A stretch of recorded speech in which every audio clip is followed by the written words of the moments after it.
تقریباً 2 ماہ قبل گلگت کے ایک گاؤں سلطان آباد جو دنیور تحصیل میں ہے، وہاں سے ایک کم عمر لڑکی فلک نور لاپتہ ہو جاتی ہے۔ اس کے بعد ان کے والدین، ان کے جو والد صاحب ہیں سخی احمد جان، وہ ایک ایف آئی آر درج کرتا ہے کہ میری بیٹی کو اغوا کیا ہوا ہے۔ F I R section 364A کے تحت درج کی جاتی ہے، جو جن بچوں کی عمر 14 سے کم ہو ان کو اغوا کرنے کی یہ دفعات ہے۔ اور اس نے کہا تھا کہ 20 جنوری کو یہ واقعہ پیش ہوا۔ اچھا، کوئی 50 دن گزر جاتے ہیں، کچھ نہیں ہوتا، پولیس زیادہ والدین کے مطابق پولیس زیادہ تعاون نہیں کرتی، اور شاید اس کا ثبوت یہ بھی ہے کہ 50 دن تک کوئی زیادہ کارروائی بھی ہمیں دیکھنے کو نہیں ملتی۔ تو پھر جیسے بہت لوگ کرتے ہیں جب ان کو انصاف نہیں مل رہا ہوتا، جب یا ان کی سنوائی نہیں ہو رہی ہوتی، وہ میڈیا اور سوشل میڈیا کا رجوع کرتے ہیں، اور دونوں سخی احمد جان اور ان کی اہلیہ نے پھر اپنے بیانات میڈیا کے سامنے کیے اور سوشل میڈیا پر وہ اپلوڈ ہوئے۔ پولیس برادر پر ہمارا کوئی اعتبار نہیں ہے، کیونکہ یہ 2-2.5 مہینہ 3 مہینہ میں ان لوگوں نے میرے ساتھ کھیل کھیلا ہے۔ اگر اعتبار ہے تو پہلا تو خدا پر ہے، دوسرا ہمارا عدالت پر ہے۔ عدلیہ جو ہمیں انصاف دے دی گئی ہم وہ قبول ہے جناب۔ اتنا افسوس ہوتا ہے نا، گھر میں ایک بچی ایک بیٹا تھا، وہ بچی بھی اس طرح بس لاپتہ ہوا تو پھر محسوس تو ہوتا ہے نا بھائی، پولیس کچھ ہے نا بھائی، وہ پھر اس نے پیسے کھایا نا، پیسے کھا کے بس وہ اپنی جگہ میں بس بیٹھ کے کوشش کیا تو نہیں نکالتے ہو کیا، بس نہیں نکالا نا، کوشش نہیں کیا۔ میں غریب لوگ ہوں نا، اس لیے تو بس میرے پاس اتنا پیسے تو نہیں ہے، جماعت مزدوری کرتے ہیں، بیٹا چھوٹا ہے وہ اسپیشل ہے، تو یہ بیٹی پڑھتی تھی، ہمیشہ فرسٹ سیکنڈ آتی تھی۔ خدا، بس خدا کے بغیر تو کوئی نہیں ہے نا، پہلا خدا، دوسرا یہ شوہر، مزدوری یہ کرتے ہیں نا۔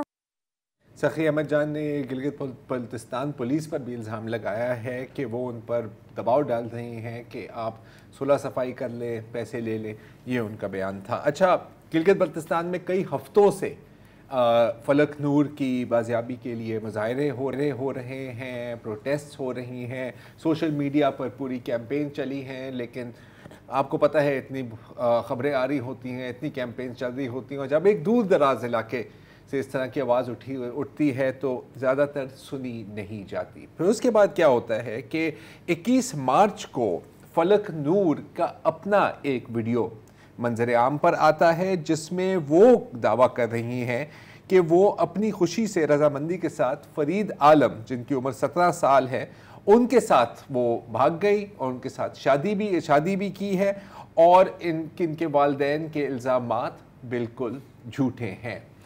اب پھر اس میں بہت لوگ کہنے لگے کہ آپ کو کیا مسئلہ ہے، اگر لڑکی اپنی رضامندی سے گئی ہے تو اس میں کس کو اعتراض ہو سکتا ہے۔ لیکن اگر آپ فلک نور کے بے فارمز اور ان کے اسکول ریکارڈز کو دیکھیں تو ان کے مطابق فلک نور کی عمر 12 سال سے زیادہ نہیں ہے، تو رضامندی کا سوال یہاں پر اٹھتا ہی نہیں ہے۔ بہرحال کیونکہ اس میں انہوں نے کہا کہ عمر جو ہے وہ 13 سال 2 ماہ ہے، جو بھی ہے 14 سے تو کم ہے، اور اب جو ہے انہوں نے دوسرا ڈاکٹر کی رپورٹ انہوں نے دکھائی ہے۔ ان دی ڈاکٹر کی رپورٹ تو مطلب ایک وہ تو ہوتی ہے پیوبرٹی، اگر آن سیٹ آف پیوبرٹی کبھی 12 سال میں بھی ہو سکتے ہیں، 13 سال میں بھی ہو سکتی ہے۔ جو آفیشیل ڈاکیومنٹس ہیں ہمارے سامنے اس میں ان کی عمر 14 سال سے کم ہے، یہ چیز ایک کلیئر ہے ہمارے سامنے۔ اچھا، اب کیونکہ اتنا شور مچا تو بالآخر چیف کورٹ ہے گلگت بلتستان کے چیف جسٹس علی بیگ صاحب نے حکم دیا پولیس کو کہ آپ 2 اپریل کو اس لڑکی کو کورٹ کے سامنے پیدا کریں۔ اس کے بعد کیا ہوا ہم ابھی بات کرتے ہیں جمیل نگری صاحب سے، جو ہمارے رپورٹر ہیں گلگت بلتستان میں۔ جمیل، آج کیا کورٹ میں فلک نور کو پیش کیا گیا یا نہیں؟ سر، اس میں دیکھیں، پہلی بات تو یہ کہ ایک تھوڑا کریکشن میں کرنا چاہوں گا کہ جو فلک نور کے والد بہت غریب ہے اور وہ کورٹ میں کیس نہیں کر سکا تھا، پھر یہاں کے گلگت کے کچھ لائرز نے والنٹیرلی اس کو کہا کہ ہم اس کا کیس چیف کورٹ میں کریں گے، آپ پٹیشنر کے طور پہ آپ کا کیس ہم دائر کریں گے۔ اچھا، اس کے بعد یہ سلسلہ شروع ہوا